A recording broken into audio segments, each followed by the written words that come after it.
Going down and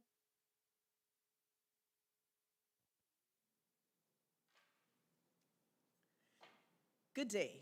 This is CFBC TV, and today we're hosting a panel discussion under the theme A Sustainable Future for the Clarence Fitzroy Bryan College Demands a Transition to Hybrid Education.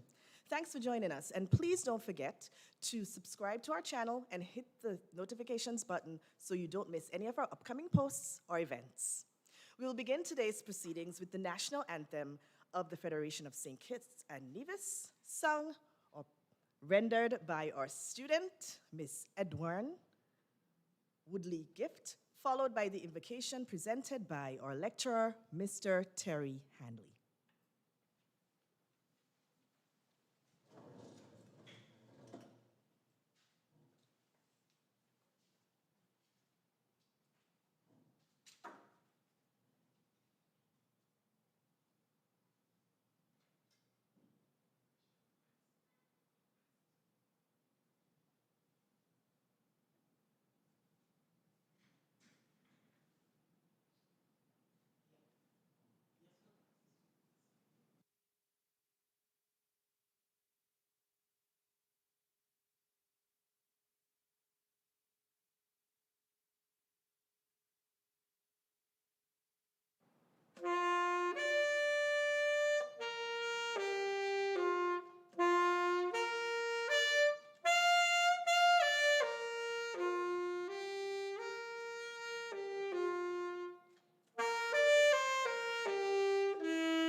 Let us bow our heads.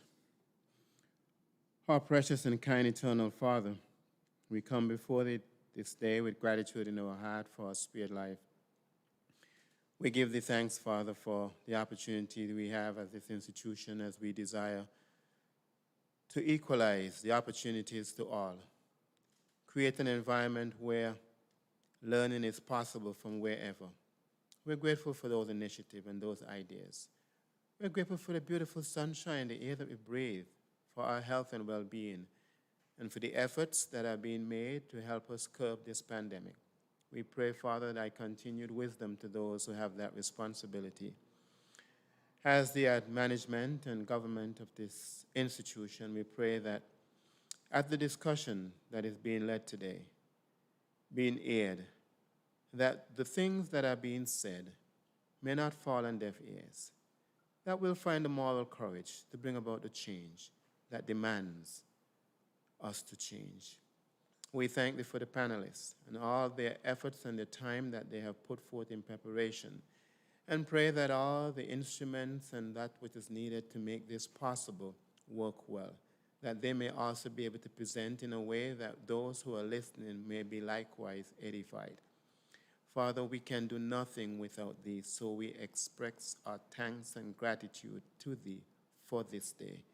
We dedicate this time unto thee and pray that all may go and be in the glory and honor of thy name. Of this we ask and pray for. In the name of thy Son, Jesus the Christ. Amen.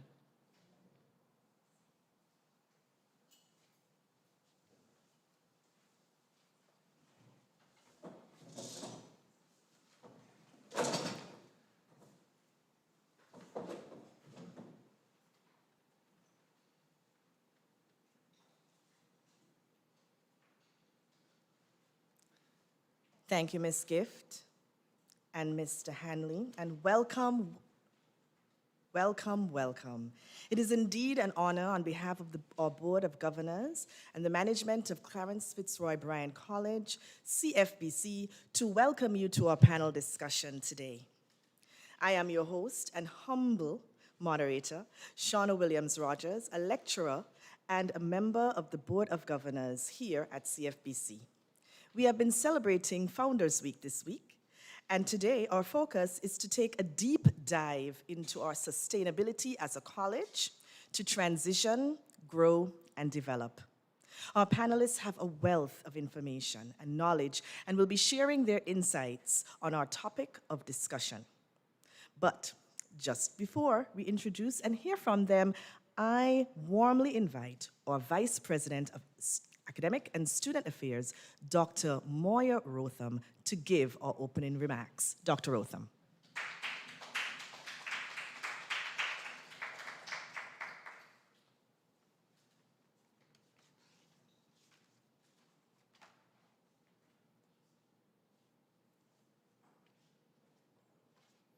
A pleasant good evening. Online, distance, remote, blended, flipped, time, education, needs, process, change, uncompromising. These are some of the words I would include in a word cloud to target the topic. A sustainable future for CFBC demands a transition to hybrid education. One definition of hybrid education is that it is a teaching and learning model that meets the needs of students, teachers, and staff with integrated edtech tools that address blended learning, professional development, staff support, the learning gap, social-emotional learning, flexible scheduling, and attendance. With hybrid education, it is all about learning and not just about the student. Learning comes first, and learning is at the core of academic operations. Both students and instructors learn. The entire community learns.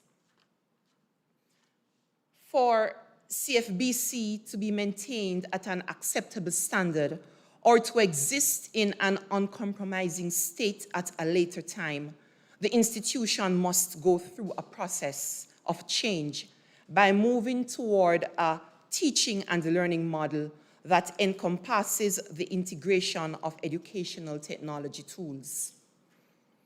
This use of digital technology used to facilitate learning demands that there is a shift in the mindset and attitudes towards learning itself. It is not just about the learners, the students that learn, but instructors, supporting staff, etc. There must be a culture of learning. We tend to focus on the learner, especially nowadays when we laud our efforts as we speak about our emphasis on learner-centered approaches. However, may I say that hybrid education is a learning-centered approach.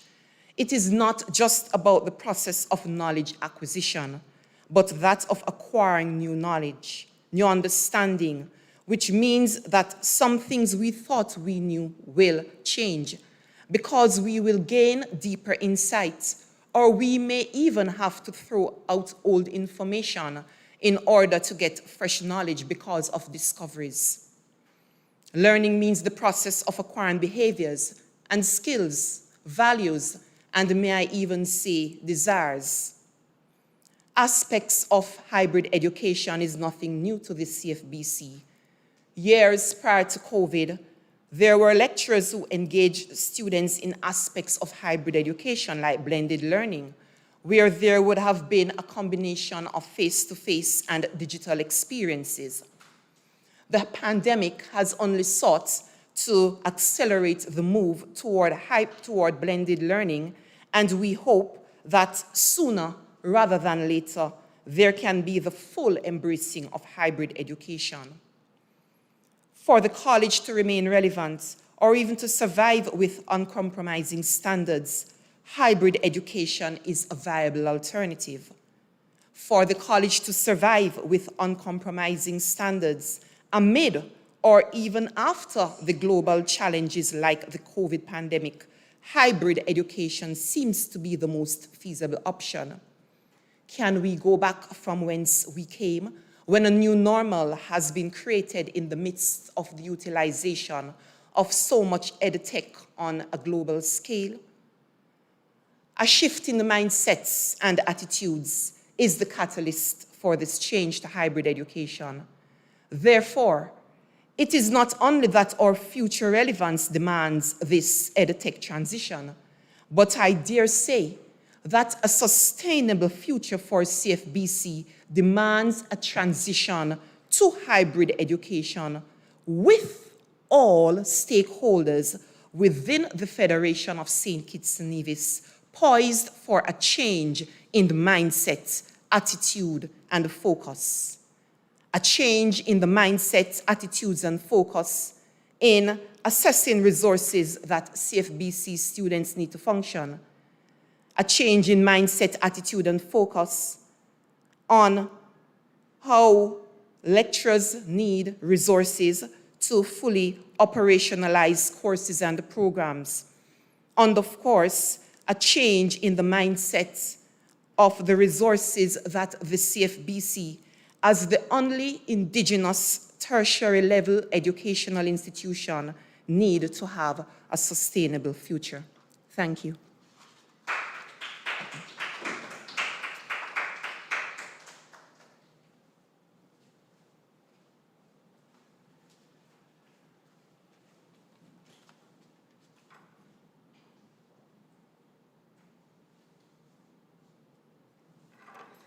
Thank you, Dr. Rotham. Our topic of discussion today is a sustainable future for the CFBC demands a transition to hybrid education. I will now delay the suspense no longer and introduce our 5 panelists. I will be introducing them in the order in which they will be presenting. Our first panelist is Mr. Ellsworth Diamond.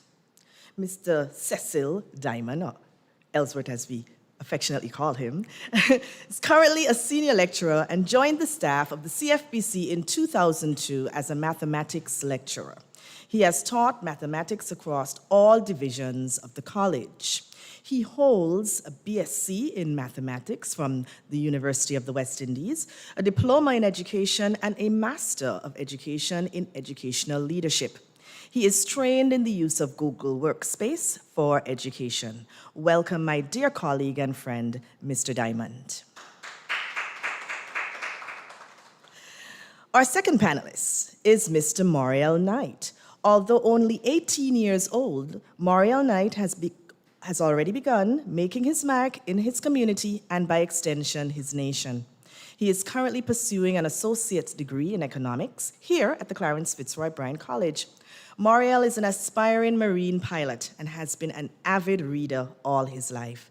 He has a deep interest in politics, the work of the legislature, and economics. Previously, Moriel has served as the president of the Bastia High School Students' Council, as well as the assistant secretary treasurer of the Interact Club at that institution. After 2 terms as vice president, on Sunday, 26 September 2021, Moriel became the youngest person to be elected as the president of the St. Kitts National Youth Parliament Association, SKINIPA. At CFBC, Mr. Knight is an active member of the Literary and Debating Society and enjoys assisting classmates in any way he can. Since 2020, Mr. Knight has written both CSEC and CAPE exams in the midst of the local outbreaks. In his free time, he enjoys listening to music, spending time with close friends, researching, ship watching, and playing video games. Welcome, Mr. Knight. Our third panelist is Mrs. Gail Gray Phillip. Mrs. Gray Phillip is the head of the University of the West Indies Open Campus, St. Kitts and Nevis site. She started her journey as an educator at the Sandy Point High School, now the Charles E. Mills Secondary School. After 5 years, she transferred to the Clarence Fitzroy Brand College, where she served for 21 years as mathematics and statistics lecturer, senior lecturer, and dean of the Division of Arts, Science, and General Studies. While at CFBC, she chaired several committees, including the Disciplinary Committee, the Information and Communications Committee, and the Research Committee. As a lecturer, Mrs. Phillip was an advocate for using a blended approach to teaching and learning. Mrs. Phillip holds a bachelor's degree of science from the University of the West Indies, Mona campus, and a Master of Research, Educational and Social Research degree from the University of London School of Education. She also holds certification in monitoring and analyzing the impact of illicit drugs in the Americas and is the lead author and contributing author on articles published in the Drug and Alcohol Review, an international peer-reviewed journal. Mrs. Phillip is currently conducting research to examine the linkages between adult students' social support, expectations, readiness, and their commitment to learning in an online environment. I welcome my friend and colleague, Mrs. Gail Gray Phillip. Our fourth panelist is Mr. Jalen Monzak. Mr. Monzak is a CFBC alumnus who graduated in 2019 with an associate degree, magna cum laude, in business studies. He has a passion for the youth and community work. He holds membership in several organizations such as Skinniper, CFBC Excellence Toastmasters, CARICOM Youth Ambassador and Corps, and a youth advocacy group. He's currently employed as a library assistant at the CFBC Library and is a third-year student in the BSc Economics program with the University of the West Indies Open Campus. Welcome, my dear former student and colleague, Mr. Monzak. And bringing it all together is our final panelist, Dr. Ricardo Neal. Dr. Neal is currently a lecturer for information technology in the area of applied sciences degree at the Clarence Fitzroy Bryan College, right here at CFBC. In St. Kitts, and still maintains his position as senior technical instructor for information technology and industrial arts in the Federation. He completed a doctorate of science, DSc, in information technology with a focus on management, with a major focus in the area of research and development. He is also the holder of a master's degree in information technology and management, a bachelor's degree in computer information systems, and a diploma in data systems analysis from the prestigious Oxford University and Atlantic International University, respectively. Dr. Neal is also a graduate of the Micro Teachers University in Jamaica, where he pursued studies in secondary education, concentrating in industrial arts and computer science. He is also chief examiner for the Caribbean Examination Council, CXC. Dr. Neal formed the first robotics association in the region, the St. Kitts and Nevis Robotics Association, the SKNRA. This association boasts 200 plus members, 8 executives, and 5 board members. This association is now dubbed a country pride by the diaspora. Dr. Neal has risen to prominence as the author of the first and only information technology algorithm textbook workbook, after which he also published the largest information technology textbook in the Caribbean called Information Technology in Focus. Welcome, my friend and colleague, Dr. Ricardo Neal. Each panelist will make their presentation, and after all the presentations have concluded, we will have discourse among the presenters, and then, of course, we will graciously hear from you, our audience, with your questions and comments. So, without further ado, Mr. Diamond, you have the floor.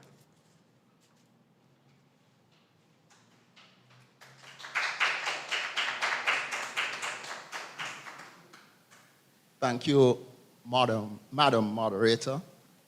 Good evening to all my colleagues, those who are here face-to-face and those in the virtual space. I'll quickly go through my little tidbit on the topic. A sustainable future for CFBC demands a transition to hybrid education.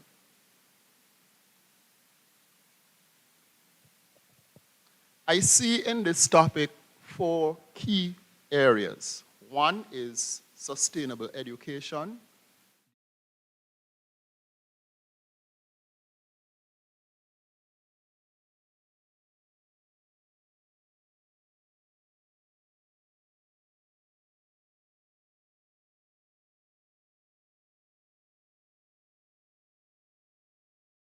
The use of the term transition, maybe because I have my background in math, which tend to suggest you're moving from one point to a next point.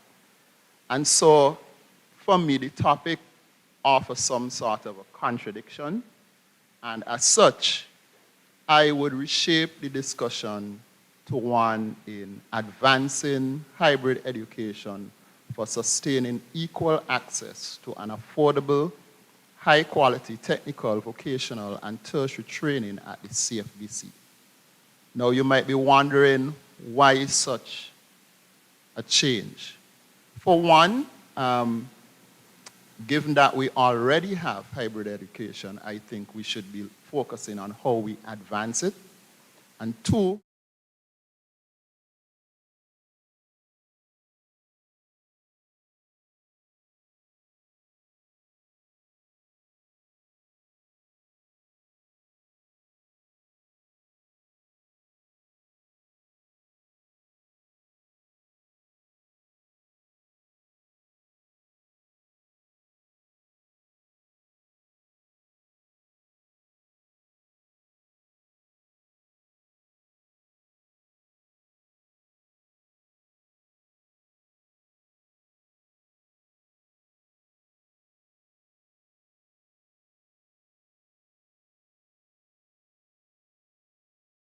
schools in administration, we have the Google Classroom platform, which you have heard of, which offers, which provides the instructional space for us lecturers. And we have real-time communication applications such as Google Meet, Zoom, and WhatsApp. Some tutors do use WhatsApp. We have some level of support from the IT manager and his team, especially when we were launching into Google Classroom. And we also have some support from model lecturers. These are lecturers who would help their colleagues from time to time to install certain applications to use the Google platform in the way it should be used. Now I want to focus a little bit on not just my experience, but the experience of many of our lecturers. We have synchronous or virtual live classes.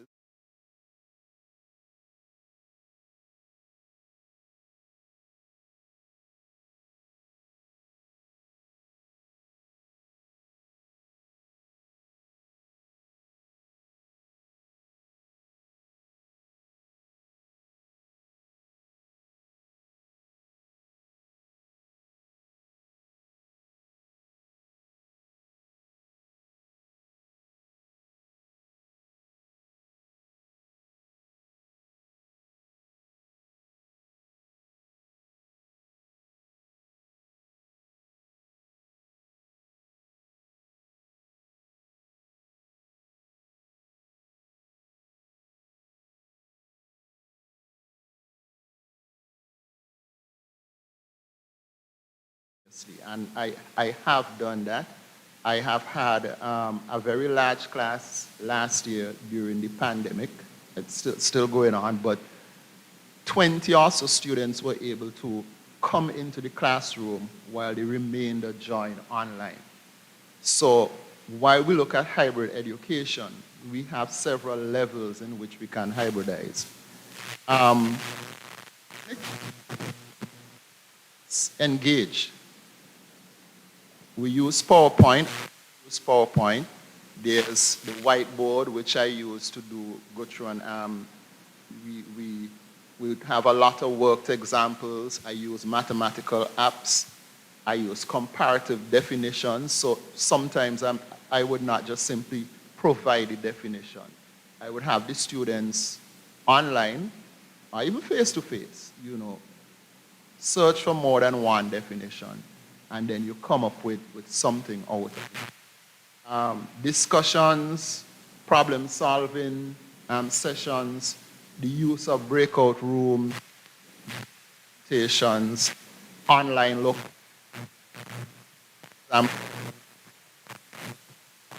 is in virtual space. Asynchronously, we provide materials. Students can access general documents, reading materials, videos. They can get involved in. One point to note is, if you're ever going to conduct a forum, you need a proper rubric so that you can assess the students. Most persons would focus on quiz, the home assignments, the project assignments. And feedback. Feedback is fundamental to the virtual experience. So students have the ability to post comments based on whatever queries they have. And lecturers can also post notes, annotations when they are grading work.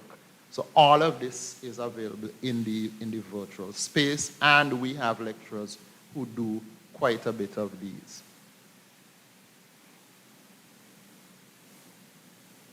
So how do we achieve this? How do we move to sustainability?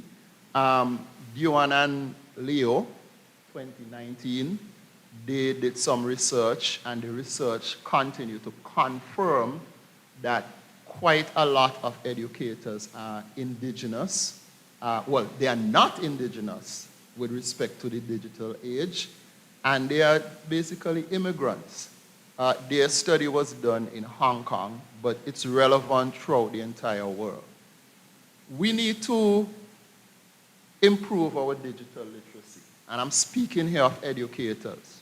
We need to know how to find, identify, utilize, and process information. We need to master the essential everyday technologies. We need to use a variety of digital platforms. And in terms of, again, sustainability, it should not be that we settle on just Google Meet. That's a discussion we can have. We need to continuously share and create digital resources by using digital tools. These are the findings of those two researchers. At CFBC, we have particular needs. We need to hybridize our access to the internet for hybridized education. And so there's a heavy reliance on Wi-Fi, but there are some spaces in the college where we would need a wired connection, and we should look at that. Staff room. A while ago, it was indicated that sharing should be a part of one of the things if we have to have a sustainable education. The staff room is a space, not just for educators to relax and to mark, but it's a space for sharing, learning, and developing. It's where a community of educators meet. And I'm glad to hear Dr. Rockham saying a while ago that both students and instructors learn, and she spoke of a culture of learning. A lot of what I learn, and Ms. Phillip, even though she has left the college for a long time, a lot of what we learn and can do online took place in staff. And if we have a staff room that is decommissioned, then we really reduce for our lecturers and educators to develop. So that's something I'm passionate about. And this is also another passion of mine. We need a teaching lab.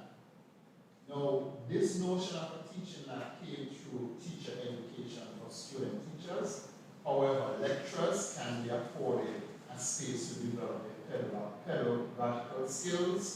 We need to address health. Those are some concerns there. We need to address IT, equipment for IT, and equitable access for students. So all in all, back to our researchers, we need to cultivate and enhance the teacher's capability to deliver. And cultivation and enhancement is a call for astute leadership in guiding us to a sustainable future. I now yield to Mr. Knight. Good afternoon, everyone. Madam Moderator, I firstly want to thank you and the Planning Committee for the opportunity to deliver here today. And I thank Mr. Diamond for the thoughtful and insightful presentation he would have made just now, as he would have shared his aspect on the topic as a teacher. And it certainly is my own pleasure to speak on behalf of the students at CFBC, and in my own regard as to the experiences that we have faced having to switch to hybrid learning, and even now having to focus mainly on learning from home, whether it is fully or partially.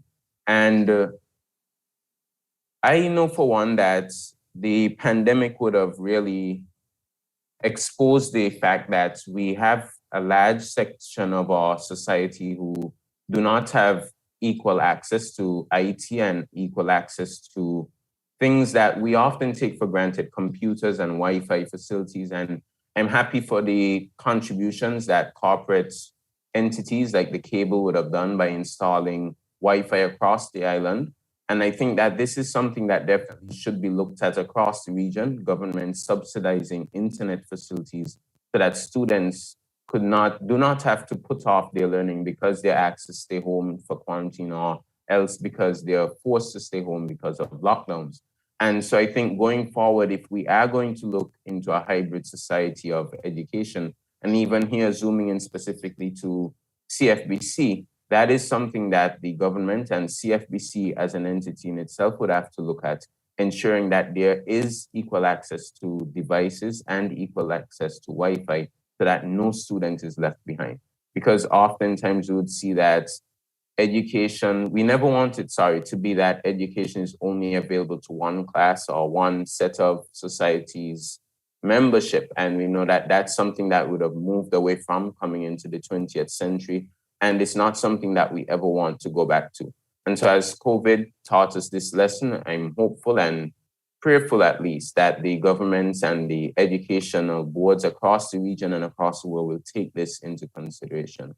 Speaking from my experience, I first would have had to switch to virtual learning in 2020 at the onset of COVID here in St. Kitts and Nevis. That would have been about late March, early April of 2020 when we went into our first lockdown. And at that time, I would have been preparing for the CSEC exams at fifth form. And I know that for me personally, it was not a difficult switch because most of my SBAs had been completed. And so it just became the case of teachers sending revision work and us reviewing from home, meeting every now and again. It was difficult in some instances where syllabuses for some subjects, they weren't completed. And so in those regards, it became a bit stressful to have to log in every morning to try and continue what should have already been done. And I know that coming out of the CSEC exams, doing those exams in a pandemic, having to wear masks spaced out, it really was a new experience, having never been through that in my life or never even imagining that that would have been something that would have become my reality. And I know that that was the realization for many of the nation's students, and even here at the college level. And I know that going into the college, we never expected that it would have continued for so long. And I think that over these past months, we have begun to become accustomed to the virtual and physical, so the hybrid learning. And I think that even though many students appreciate the technology option for learning, as it enables them to never stop learning if it is the case that they would have to not be able to come to school, it's something now that is available for them so that they are able to continue that education. Going forward, we know that some of the pros of hybrid education would be accessibility, as you can join class anywhere you are, whether you are in quarantine, whether you're in overseas, you can continue your education. And this is one benefit that I will say will continue to benefit the society and benefit the schools for generations to come, as no longer do we limit ourselves to the four walls of the classroom, but learning is literally taken out into the wider world, and no child is left behind, no student is left behind. And it does ensure for that continuity, so that if we do go into a lockdown and we aren't able to go to school, that learning doesn't have to stop, because learning can now happen anywhere. And it also lends to the ease of research and the lending of eased access to learning aids like PowerPoints that Mr. Diamond would have even used just a while ago. And all of these help to well-round the students and ensure that no matter what type of learner they are, that they can be included in the learning. And as I would have mentioned earlier, there are a number of issues. There would be the environment that would be needed for conducive learning. We know that some students, they live in households with other siblings who may become distractions during the learning process. And we also know that some have to share devices, or some have no devices at all, or do not have accessibility to Wi-Fi. And so going forward, these are some of the problems and the issues that we'll have to look at as leaders and policymakers as to how do we try to limit and make less the impact of such issues, so that, again, no child is left behind. And so for me personally, there weren't many issues associated with the learning. And I do say that I, for one, do enjoy learning. I do enjoy some aspects of the physical classroom, but I do enjoy doing assignments at home. I do enjoy logging into classes and being able to observe PowerPoints, because you know that in these classes, this is not a common practice for some lecturers. And so it is good when PowerPoints are incorporated into the class, and Google Classroom has definitely been a blessing for the CFBC. And we know that Google Classroom was developed in the early part of the last decade, but it only became so widespread after the pandemic. And it just goes to show you how much resources are available to us as a people, but it's not until something happens that we really try to harness those resources and use them for the greater good. And so on one hand, while we do look at the drawbacks of COVID-19 and everything that it has caused the world, I'm happy that it has sped up the process and the transition for us to that widespread integration of hybrid learning into our education society. And so while teachers adapt, my suggestions would be keep lessons short, as we are now online. Learning online is very much different to learning in the classroom, and you can't expect to continue delivering the same amount of material that you would in a typical 2-hour lecture in the same amount of time online. And it requires a skill set of being able to summarize your points, being able to ensure that your lesson is delivered and received. And it also takes that level of discipline on the part of the students, because a student has to realize that this is their future. And if they want to succeed in school, if they want to succeed even in this hybrid education land, they must put in the effort. It's not just on the teacher, it's a part of them to wake up early, to do the things that are necessary for them to continue their education, no matter where they are or if they are at home. Maintaining feedback, it's important that teachers gauge the students that they are teaching at that moment, because you don't want to ever lose them, or you don't want to just say all your points, but it's important that whether through activities or just even asking, you all understand, that you make sure that everyone is still on page, no one is sleeping during class. You know, that's a common issue with among my classmates as well, that you log into the class, you just woke up and you go right back to sleep. And so it's important too that teachers ensure that just as you would have that feedback in the physical classroom, that they continue that feedback online.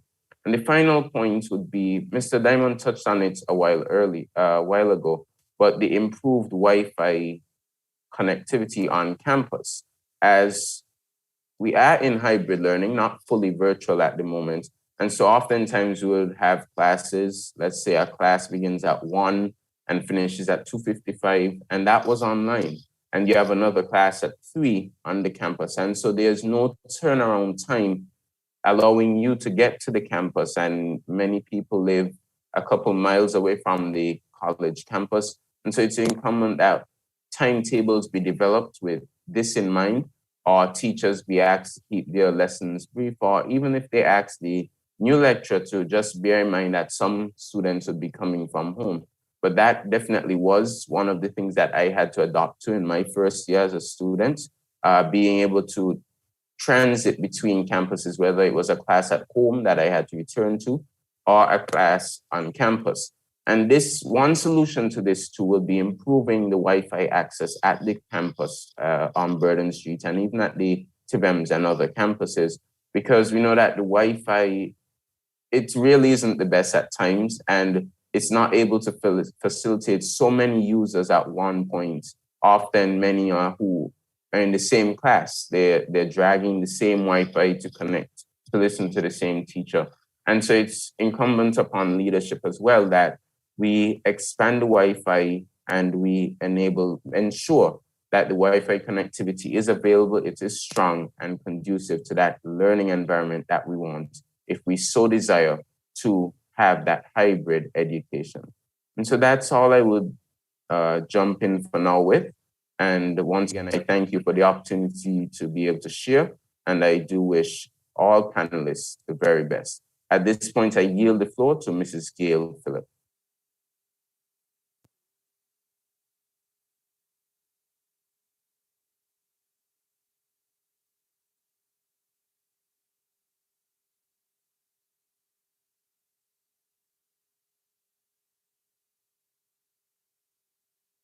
Good evening, everyone. Is it working now?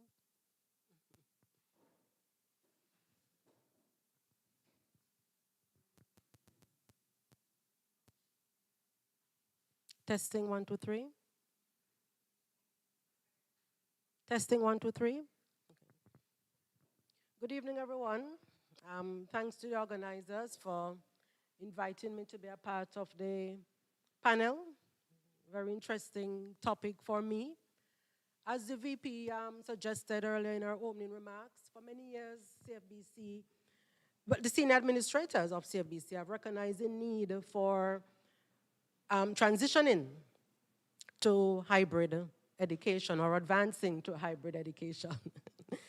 This is evident by the numerous opportunities faculty members have been given to equip themselves with the necessary skills to develop courses and deliver courses using a hybrid approach. Now, 16 years ago, I think Mr. Monzak would have been 2, but in 2005, as a CFBC lecturer, myself and other lecturers attended a workshop on using the Moodle platform and converting courses to online delivery. And I recall in 2006, in this same room, we had a workshop on designing a course for online delivery. These workshops were facilitated by the Caribbean Knowledge and Learning Network, CKLN. In 2009, faculty, we were invited to attend a 6-week online course on managing and facilitating online instruction. And this was facilitated by the Commonwealth of Learning. In 2012, Mr. Diamond and I co-facilitated a 3-day Moodle workshop. Mr. Hanley also assisted. 26 lecturers attended the workshop. The workshop report, I looked at it last night, and it states that the lecturers felt that the Moodle platform could be used to enhance their teaching. However, they were concerned about the length of time required to manage the course page, create online activities, monitor discussions, participate in online discussions. But in short, what I'm saying is that CFBC has been exploring the possibility of transitioning to hybrid education well before the COVID-19 pandemic. Currently, lecturers are using various platforms. Mr. Diamond mentioned Sonis Web. We have mentioned Google Classroom to deliver a hybrid approach to teaching and learning. However, there is no written policy to guide the process and the standard required. Mr. Diamond spoke about advancing hybrid education. In my view, a written policy is instrumental for this advancement. A 2018 study by B. Gudapati examined the blended learning experiences of Caribbean community college students. The findings revealed several implications for institutional policymakers. These include ensuring that the learning environment is not just subject competency, but also about student engagement. Policies should address faculty sensitization and training to change how they think about teaching in this new digital world. And Dr. Rotham spoke to that in her opening remarks when she spoke about the need to change mindset.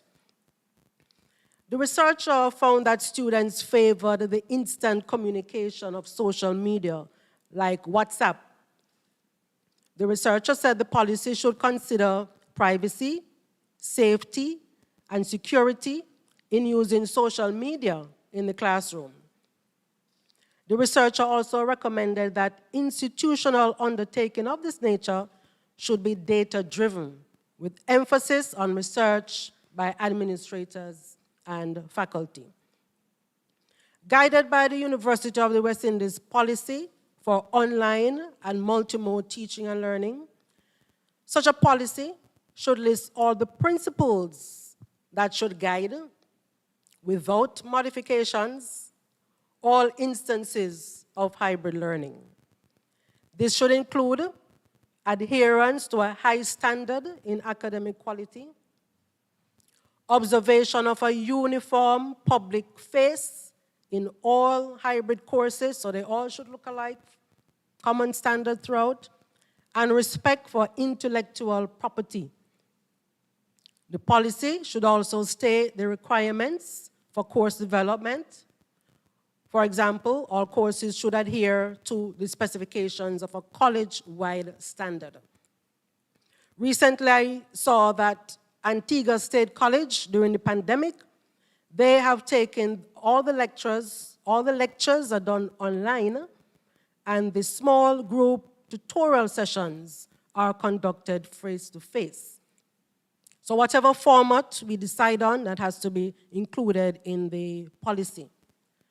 The policy should describe the process to develop or convert a course for hybrid delivery.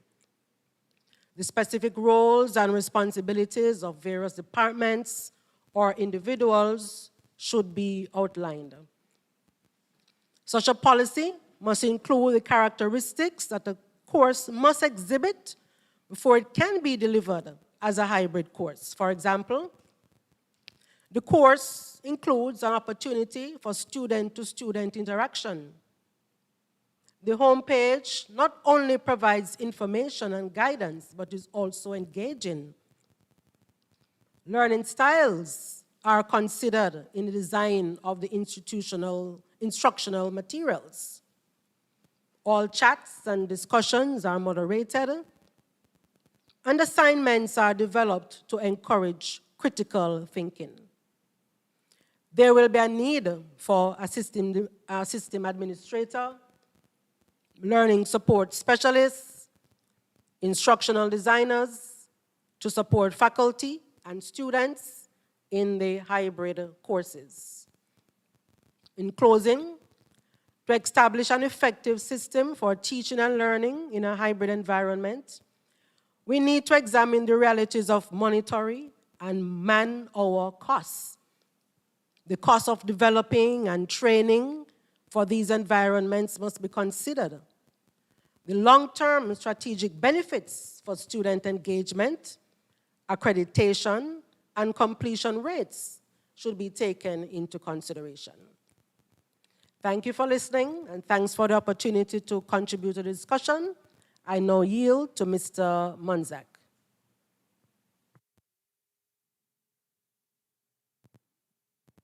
Okay, can you hear me?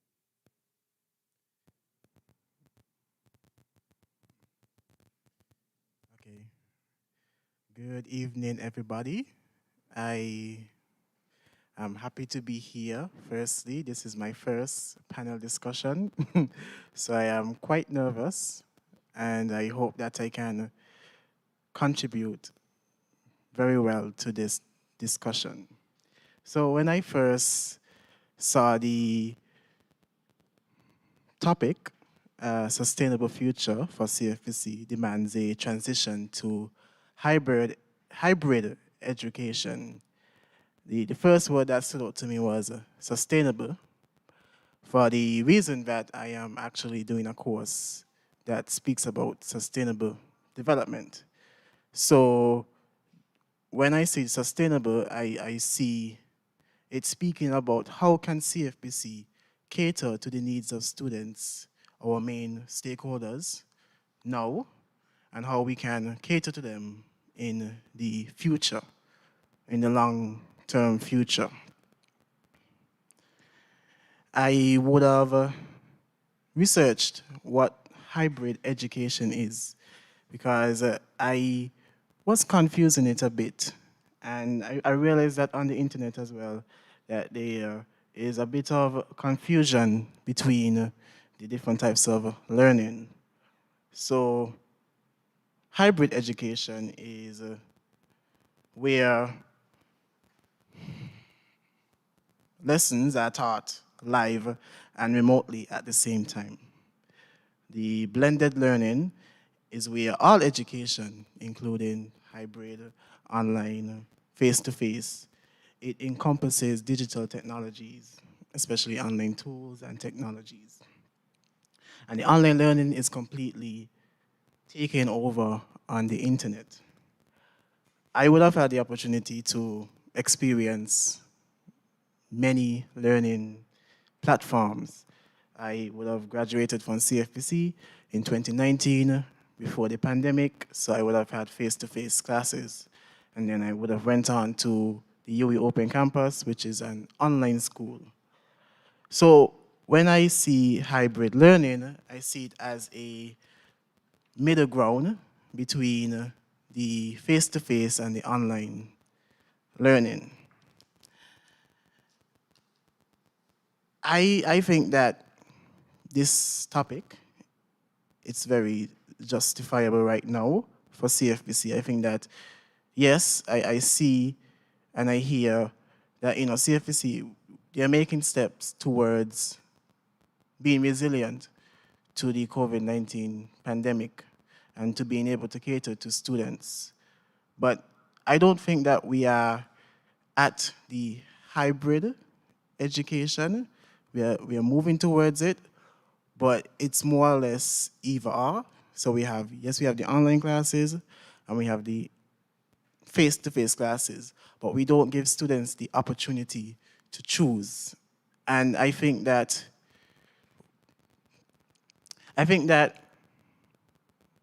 learning becomes beneficial to students when they have the opportunity to choose the mode that they need. As we progress as a society and as humans, there are different types of students. No longer there are students that can come to school 8 to 4 or whatever time at a scheduled time. Some students, they are working. Some students, they are parents in themselves. They have so many different responsibilities. And I think that CFBC, we need to be able to cater to those responsibilities and not look at it as okay, there's only one type of student. And yes, they're the ACE student, but there are a variety of different students that come from different backgrounds and households, and we have to be able to cater to those people. And I feel that the hybrid education allows that. The hybrid education, it combines the conventional classroom, the experiences, the experiments, and the observations, and as well as online courses to deliver the best teaching method. For me personally, having experienced both of them, I can say that I prefer face-to-face. I honestly prefer face-to-face. I think that online, it's a gamble, to be honest, and you have to be in it to win it. And for me, sometimes it can be so difficult to keep up with the online. So I really do prefer the face-to-face, and I think that other students should have the opportunity to do that. With the hybrid education, it would use the learning management systems that Mr. Diamond would have spoken about, like the Google Meets, as well as for UE, where we use the e-learning platform, as well as online exercises, online discussion forums, and the most important thing, pre-recorded video instruction. How it would work is that you would have your normal classes, the lecturer would have the normal classes, and you would just simply have a camera view that is live streamed, like right now. And persons who may want to be on the online part, they can come to the online class and go to the online class and still benefit. So one of the major benefits of the hybrid learning is that it's flexible. It allows students to utilize their time efficiently and effectively. They can attend anywhere, at any time. Let's say, for example, they are a nurse and they're doing a nursing program. Let's say they are doing a nursing program, but they are like a bartender or office worker. They don't have to worry about giving up their job because they have to come to school to CFBC. But now they have the hybrid, so they have the option to go to the online class and sit in on the online class. And when they can come to the face-to-face option. So it really does have a balance, and it caters to all type of different students. So there's a balance in education, and we need to be able to cater to a variety of different students. We are a community college. We need to be able to cater to any single body that comes to CFBC. That is the only how we're going to be sustainable and be able to meet the needs of these students. The other thing is that it's affordable. Yes, St. Kitts is relatively small, but yet these students, I'm sure that they struggle getting to school, having to catch a bus, those kind of things. Some of these students, they are the first persons in their family to be coming to CFBC. This is their first higher education. The parents might not have gone to CFBC. So the parents are unable to provide them with that kind of support, to bring them to school, to get them to school. So they may have to catch bus, or even their parents may be working, but in order for them to come to school, they have to come to school at 7 a.m. and their class is at 9 a.m. But that's the only opportunity they get to go out to go to school. So with the hybrid, they have the option of staying at home and still benefiting. They don't have to waste their time sitting at school, sitting at CFBC, not doing anything. They can be at home, ready for class when it's time to go for class, and still be a student and still be a person at the end of the day.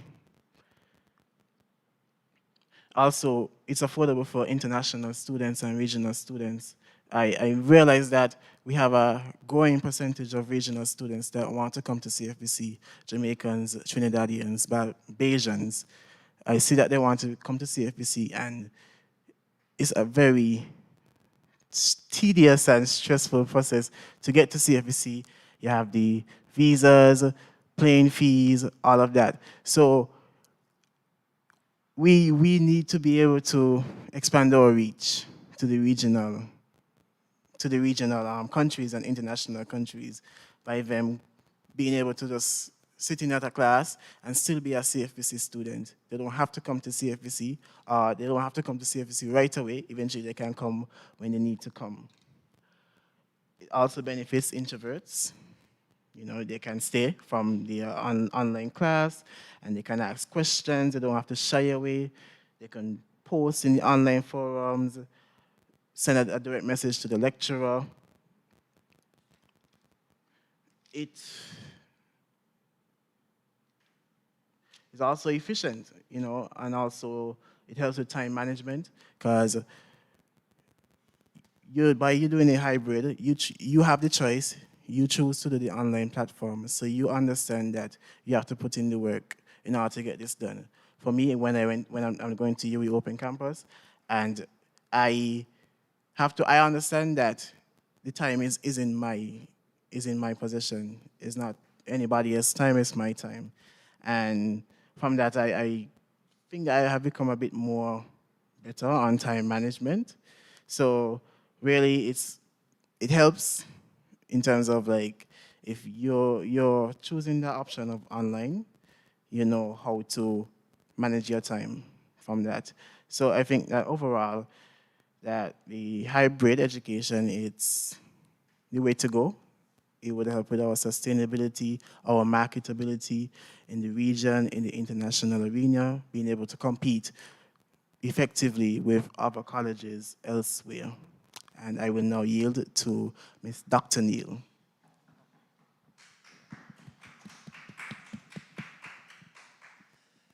Good day, everyone. I want to thank the CFBC team for inviting me. I know there are those who will say, but you're here, so it should be easy to just come. So I think that is something rather good. I think that I'm sitting in an appropriate position to actually look on the LMS aspect throughout the transition. And I say that because we were able to design our own. We're able to design our own. I'm one of the firm believer that we should be able to research, develop, and release.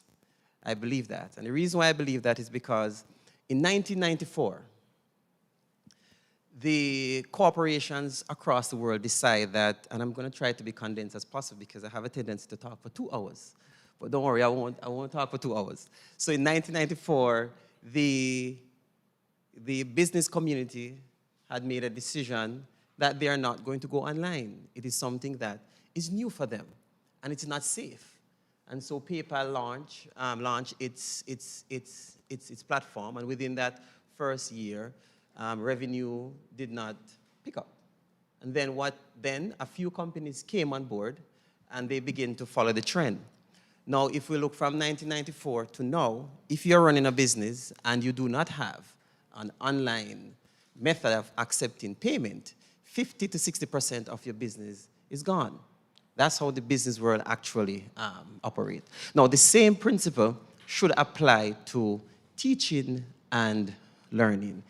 In 2017, we have had schools right across the United States who would have predicted that something would have happened, would have started gearing themselves up to move fully online.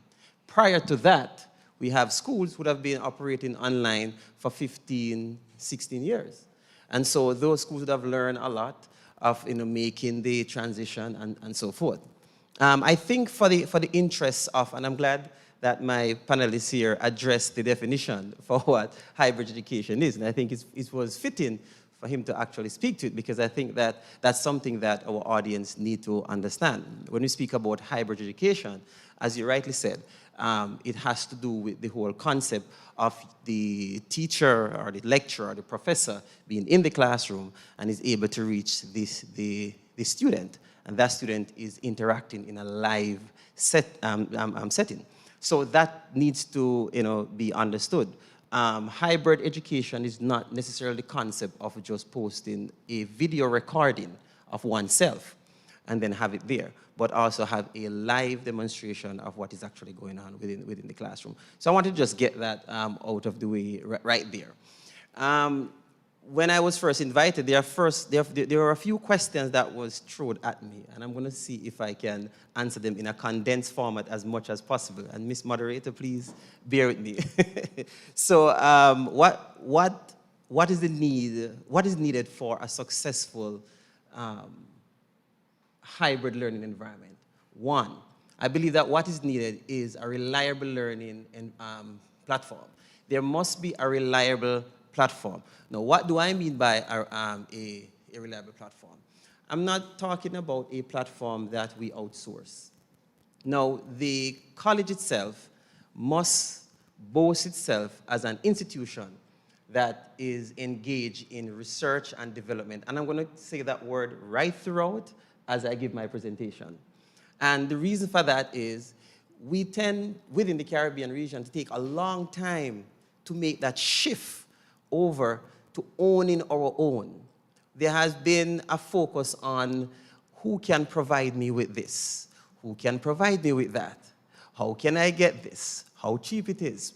And that in itself set the country backwards. And you will say, why? It's because the college is the pinnacle, our university is the pinnacle of every single country, which simply means that learning is looked at the tertiary institution as a model throughout the entire country. When the decision makers outside of the learning, outside of the tertiary institution makes decision, they make decision based on research that would have been written. They make decision based on papers that have been published. These papers that are published, they are published from persons who are in the field. They see what is happening. They learn a lot of what is actually going on. So it means for CFBC to become sustainable from an educational perspective and also from a financial perspective, there must be a focus on owning your own. Owning your own. One of the second pointer that will make hybrid education successful is continuous training. When we launched our first platform in 2020, when most institutions did not know what to do or where to go, we learned a lot. We learned a lot. And one of the things that we learned is that training has to be continuous. Training cannot be every semester. Excuse me. Right? Excuse me. Training cannot be just for the sake to say that we are doing training because a few persons do not know what to do. It must be continuous. It must build into the fabric of the entire operation of the institution. The third point I have for that, and I have more slides, but you see my time is going to run out quickly before I get to everything. But there must be an effective support team that understands back-end operation of the LMS, right?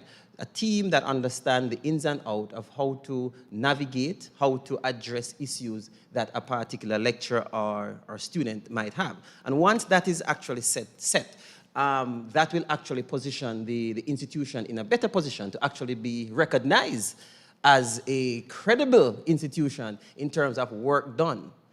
Not credible institution in terms of a facade, but work done. And persons can point and say, this institution would have developed their own, and so we can model them. So the institution should be a model institution right across the world. Now, why do I say that? It's because, again, I'm going to jump to when we competed. So when we competed overseas, we actually recognized a thing. There's sometimes we believe that we are behind in terms of skill set. But when you travel and you compete with 200 countries across the world, you learn a few things. You learn that the Caribbean is not as slow as persons think it is. We learn that the Caribbean is not as behind from an intellectual perspective as persons think. So I do believe that the skill set is here for us to look to design and develop our own. Now, the argument was raised to me once that why do you want to reinvent the wheel, Dr. Neil? Why do you want to reinvent the wheel? The wheel is already there. And my response to that, who owns the wheel? So who owns the wheel that the conversation is about? Why do you want to reinvent it? We need to own our own. Yes, we have the various companies' platform. We have the Google, we have Teams, we have, we have the one that Dr. Gill, Dr. Moodle, see, I'm giving you doctor already. All right, so, all right, so we have all of them, the Moodle, and we have all the list of them. You have Coursera who have their own. But if you observe most of the successful agencies that offer online learning, they have their own. And that's what makes them successful. We have Michigan University. Michigan University, they design their own learning management system. And so, it might seem a bit of a tedious step to make, to say we're going to design our own, but that is how we learn to appreciate what we have. And it also fit back into the teaching and learning. It is more effective to stand in a classroom and say, we have designed this, as opposed to say, we got it from over there, so you should learn how to use it. It's more effective from a practical perspective to say. So that is my position where that is actually concerning this. So that is a crucial aspect within CFBC moving to a sustainable position. Now, the other contention could be, of course, would it be more expensive to actually design your own? Or is it cheaper to actually go along the line of accepting a free application? The disadvantage of having free application is that most times institutions who uses free applications to support their hybrid learning, they do not necessarily examine the terms that goes with that free application. There's no company that design an application that is able to handle the world that is not looking for something. So they're looking for something. The question is, what exactly are they looking for? So it's therefore important for, in the Clarence Fitzroy Bryan College, my home, to ensure that we look into the aspect of diverting from the free application and lead more to your own ownership. Now, there's a term that came out a few months ago. We were on a talk show. I believe it was on Win FM, and we were having a conversation, and the conversation went along the line of we need to have what is called cyber independence. And cyber independence lean to the aspect of a country owning its own. And that is going to always be my pet peeve, owning your own. And if we speak to any tertiary individual who believe in progression, there must be the whole concept of we own our own. So cyber independence would actually give CFBC, put CFBC in the position to say that we are progressive, and this is what we have, and this is the direction in which we're actually going. I have another pointer here. Institutions and colleges within the region must seek to develop their own hybrid learning. Let me switch from that one, and I know time is running out on me. Now, when we speak about purchasing the whole hybrid application that is going to support the institution, it is costly, right? Most institutions pay over $300,000 per year to get all the features that you need to actually support the teaching and learning environment. There is a case where we have institutions paying up to $3 million to actually have a hybrid education platform. To design a hybrid education platform in-house would actually cost you less than $100,000 US. Less than $100,000 US. And that would be on the first go. Then leading into that on an annual basis, then that cost would actually reduce, right, from a strategic point of view.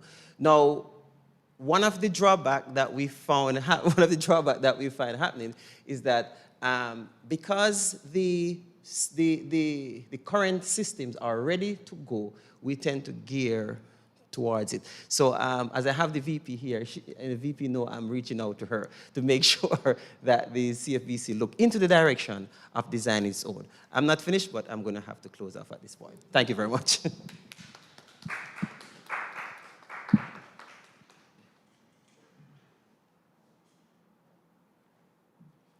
I would like to thank the panelists for their presentations.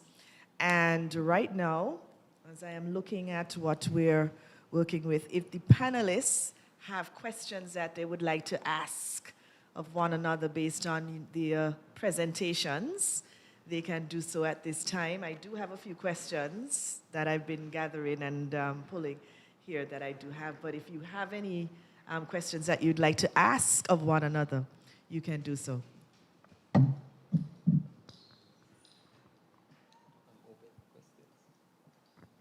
Okay, not necessarily a question, but a comment. All right. At CFBC, we still use Sonus Web, right? And if I recall correctly, SONIS Web stands for School of Nursing Information System. It was developed by a university. I was trying to Google to see which university. So a university developed that, right? And built on it and, you know, marketed and we bought, right? So what Dr. Neil is saying, there's a good point there. I'm not too sure what is involved in developing our own, but sounds like something that can be explored. And so I have a strong belief in the fact that similar to how we had to make the change to online learning and begin to do all of that, we had to make that change. I think the same push should go into designing your own. Now, as you rightly mentioned, I didn't even know that, so thank you for that information. So a university had developed that, and now it become a product. So that in itself can feed back into the development of the college. You design something, it works well, other countries buy into it, and the same thing begin to feed into the economical structure. So I think that is something that we should actually explore. I know most times it is a point that is avoided because the question is who is going to do it and where are you going to get these people from? And I think that concept should be the last focus. And let me tell you why. And let me say why. And it's because I remember trying to get to colleges and universities, and I was told by Professor Reynolds, and Professor Reynolds is one of the Michael University professors, and he said to me, Neil, do not sit and wait to see the school fee. Make sure you put everything out there and get it done. And so we have taken that approach, and that approach actually worked with us. In 2020, we designed an e-learning platform. We call it dev.iita.tech, and that actually pull a particular schools, and about 3 or 4 schools, out of the whole notion of not sure what to do. And then we actually upgraded to skillsacademy.tech. So for those who are here, those who are listening, you can go and see what we're talking about. So skillsacademy.tech was able to be upgraded with similar technology that is in the various companies that actually exist. And so the institutions are able to navigate, and they do have a supporting team that actually support them. So the position that I'm putting forth is not necessarily a position of non-experience. It's a position of design, develop, launch it out there to see how well persons would actually react, and then gather data from it, because we were able to gather data about how certain age group respond to a LMS, because you have persons between the ages 45 and 60, depending on their exposure, they will find it comforting to have a particular LMS. And then you find findings that we gather. Once they are used to this particular LMS, then do not change color, don't change settings, features, because that will throw them off. And so there are a number of things that one has to bear in mind when you begin to go down the road of designing and development. The good thing is that CFBC do have the resources to actually do that. You have the personnel who have the know-how how to get it done. Any other questions? Any other questions? Comments?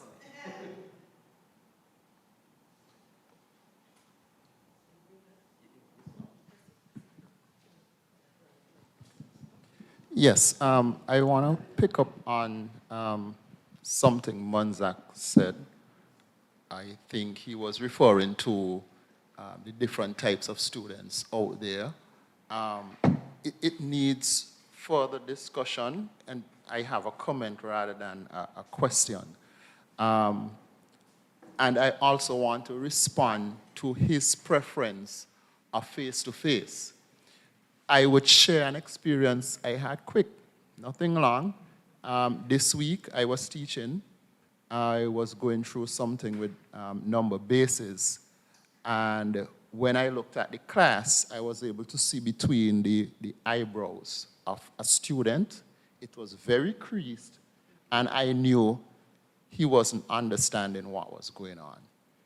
And I want to caution us in terms of just launching into the virtual world, whether we have live classes or even, asynchronous ones, that there are some disadvantages. And I would highlight, for instance, being able to pick up on gestures. When I'm teaching online, most of the times if I'm doing a PowerPoint, I am not viewing the students. And in teacher education, that's tantamount to turning your back to write, right? So we have that particular issue to deal with. I'm also concerned about soft skills. Yes, there's a whole push towards virtual learning, but can it inculcate certain skills that the business world needs in our graduates? So that's another concern I have. And this morning, I also thought of how can a virtual, or rather, how can a hybrid education space bolster our alumni? I look at Jalen is now attending UWE online, but I attended UWE face-to-face.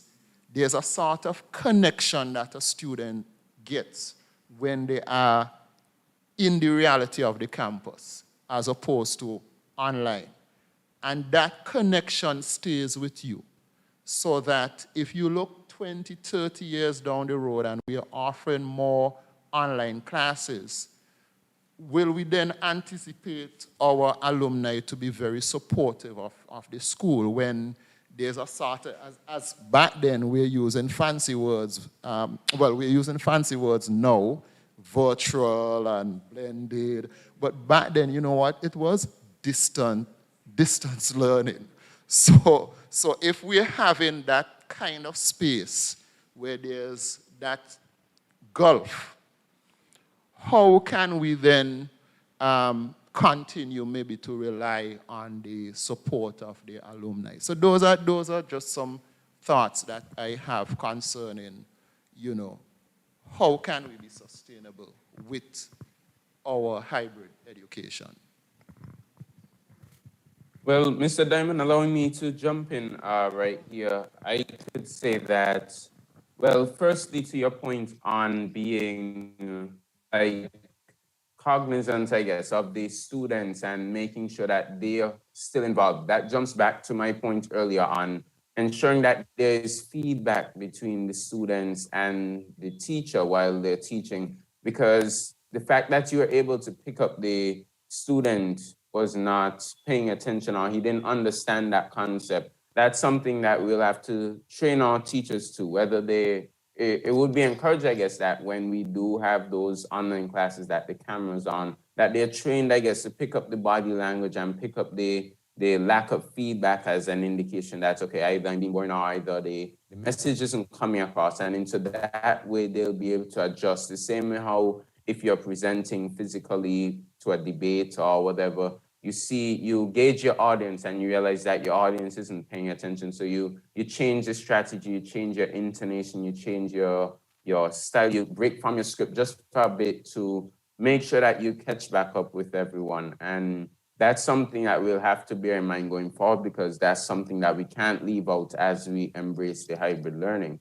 Then jumping over to Dr. Neal's point on the cyber independence, that's something that I definitely support, because it's interesting that we would be so willing to jump on board with outside partners, outside schools, and pay for their services, where we'll shy away oftentimes because we may have to engage a local or we may have to engage an alumnus, and we shy away from the ability of sustainability and sustenance and being able to encourage ourselves to enjoy the programs that we would develop, so that even so we could raise revenue for the school by outsourcing our own program to other universities and colleges around the region. And even as you would have mentioned, acting as that model for the other schools around us to follow as we embrace the hybrid learning.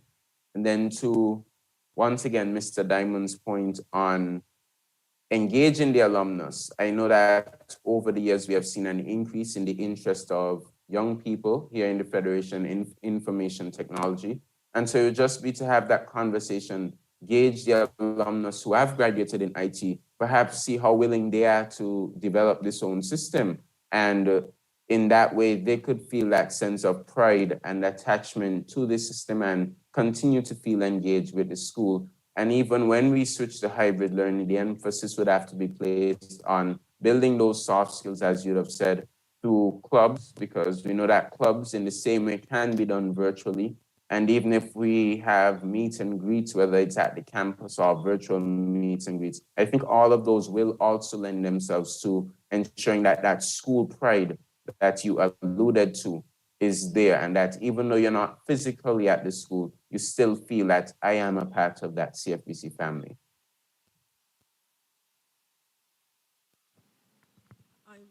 Oh, sorry, moderator. I'm sorry, Mr. Monzak said he sorry. would like to say something, and then Mrs. Phillip.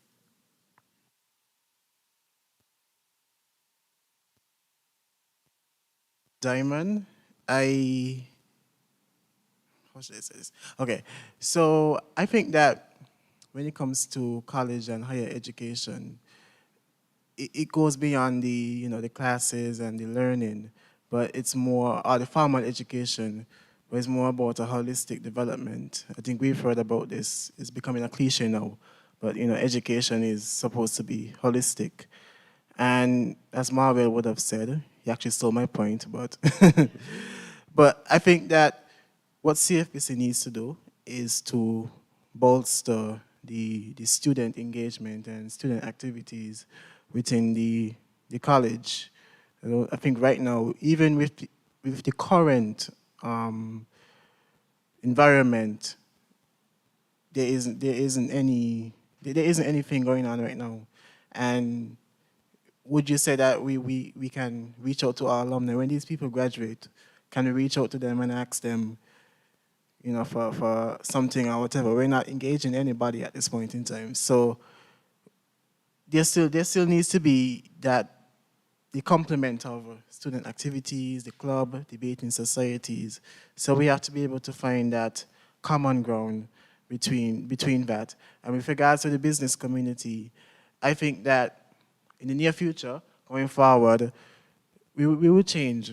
We will change from the brick and mortar businesses. And we will change from the brick and mortar businesses to more, work from home. That will be the culture. I think that will be the culture eventually. Maybe not in all businesses, but in some businesses, that will be the culture. And as also, we on the internet, there are numerous jobs as well, where like freelance and those kind of things. And I think that's we are leading towards that. I think young people, we are understanding that we don't want to be in the office environment per se. We have skills, we have a lot of skills. I realize that we have a lot of skills, and we see these avenues. There's a platform, I don't know what the name of it is, but it's about for freelancers and those things, as well as online businesses as well. I see a lot of young people having online businesses. So I think that the hybrid education prepares you for that environment. And as I say, it's a choice. Once it is a choice, it shouldn't be forced upon that you must choose between online or physical. But once it's a choice, if that is what you want to do, then it shouldn't be a problem, I think. And I agree, Dr. Neil, that it's time for us to be more self-reliant and stop relying on other things, other programs and other things. As there are a lot of issues with the current, I think it's Google Meets and Google Classroom. There are a lot of issues with them. And I think I've spoken to students about it, and there are a lot of issues. So I think that it's time for us to have our own native platform. I know it will be expensive, but that's the least of our problems. So thank you. Yeah, just here at CFBC, I know where classroom space is an issue, right? And if I recall correctly, for example, like in art, science, and general studies, for each subject, you have 5 hours of timetable, 5 or 6 hours of timetable. So you have all the classroom. Those times are taken up in the classroom. I see the hybrid as having 1 or 2 of those hours being done online. So the majority of the time, you are face-to-face. However, you may have 1 hour or 2 hour that is an online activity. And it does not have to be a live session, right? I must admit that some years ago, for my applied mathematics class, we had 5 students, and we would meet on a Thursday from 3 to 4. And I recall that when they come, they would be in like their college shirt. And usually college shirt is worn on a Friday. And I asked, why are you dressing like that? And they told me that was the only class for the day, 3 to 4. And that was a 1 hour, 3 to 4. So I decided, okay, I'm going to put that in an online environment. So that time went to Moodle. And they have an activity to do on that time on Thursday, right? And that freed up a classroom space if anybody needed it. Okay, so instead of them paying bus and come, I recognized the second week when somebody came with just 1 book. I'm like, where are you going with 1 book? So, well, this is on my only class for the day. So I made that an online day for them. And that freed up a classroom for somebody to use. So I think that is a way of freeing up some of the classrooms and maybe adding more courses. We have performing arts that we want to put back on and other courses that we want to put back on, but no space, right? So hybrid approach may be a solution to that.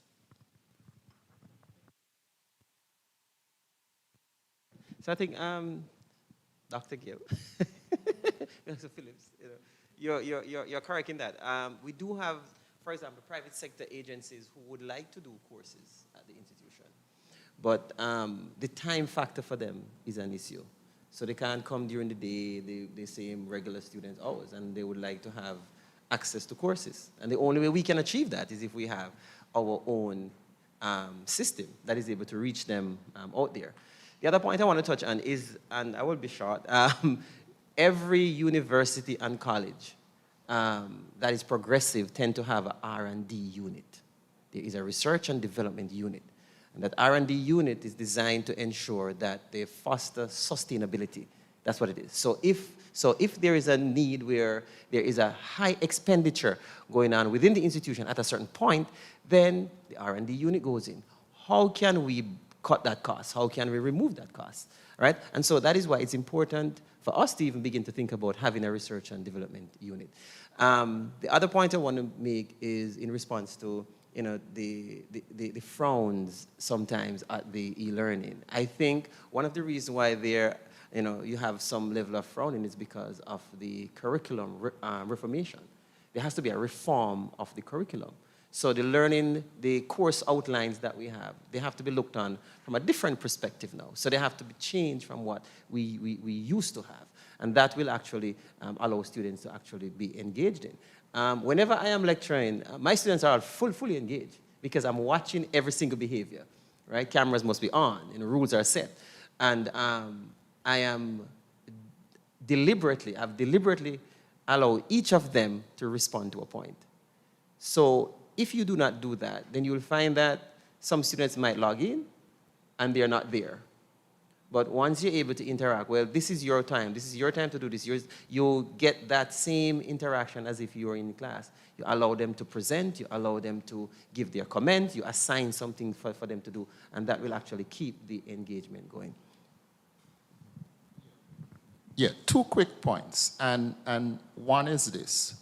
We have to be mindful that we have, as far as I know, 4 or 5, maybe we can say 6 divisions at the college with different programs, different emphases, some requiring students to learn TVET skills, etc.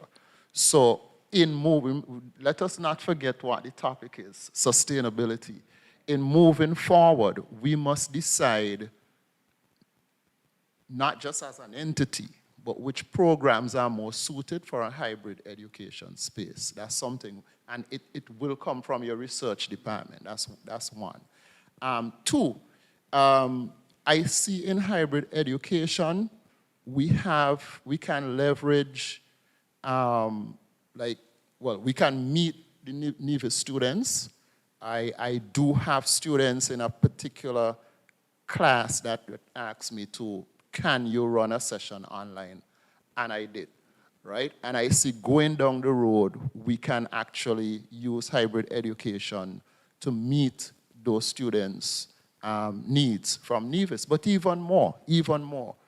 If our future is predicted the way it is predicted, with more global warming, catastrophes, etc., hybrid education can be a vehicle for us to be supportive of those islands that find themselves in crisis moments. So for instance, we can then open up to an island that has a volcanic issue, open up to an island that has been, devastated by a hurricane, or open up to territories that have needs, they have training needs. I am thinking of Panama, which has a trust to have, all of its citizens should be able to speak English.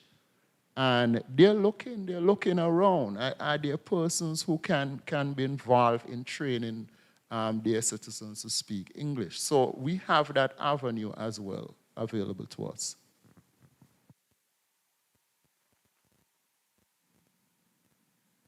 Oh my, this has been such an enriching and engaging discussion. Thank you so much, panelists, for your participation this evening. But if we continue, we'll be here all evening, we'll be here all night, because this is what we do, this is what we know. But we're going to bring the curtains down, and we want to thank our online audience for joining us. And so we're going to bring those curtains down. And I'm now going to invite our esteemed alumnus, Mr. Azad Gums, to give closing remarks.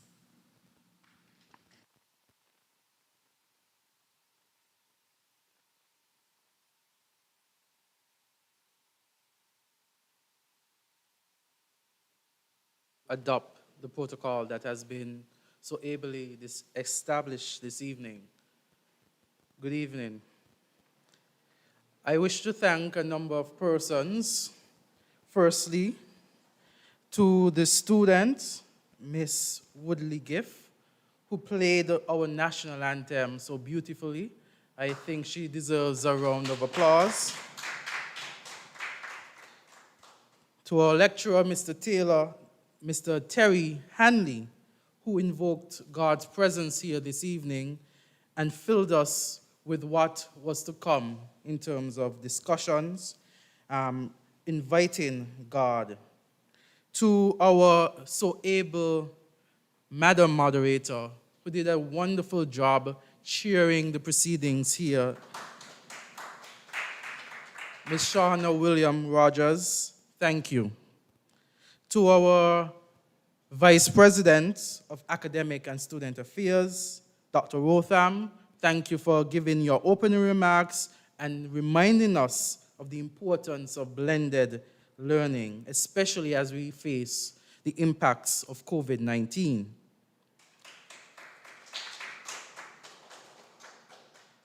To our esteemed panel here this evening, comprising of Mr. Diamond, Mr. Knight, Mrs. Gray Phillip, Mr. Jalen Monzak, and Dr. Neal, thank you for your insightful and informative presentations. I wish to thank everyone who assisted. We have our technical team to the back. I think the name by Damian Hobson, right? Thank you. And I see Esken IS is here as well. Thank you for your presence. I wish also to thank our audience and the chairperson, Mrs. Daniel, Mr. Taylor, who's also here in person. Thank you for being here. And to all listening and viewing, a pleasant evening. Thank you for being with us here tonight.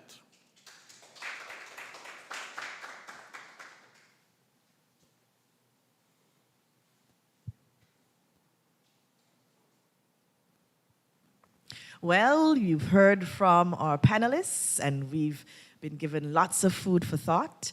Thanks again for joining us today, and especially of those of you who have joined us for other events during our Founders Week. We want to say thanks. Don't forget to subscribe to our channel and hit the notifications button so that you don't miss any of our upcoming events or any of our posts. And so until we meet again, have a great day. And as we say at CFBC, always strive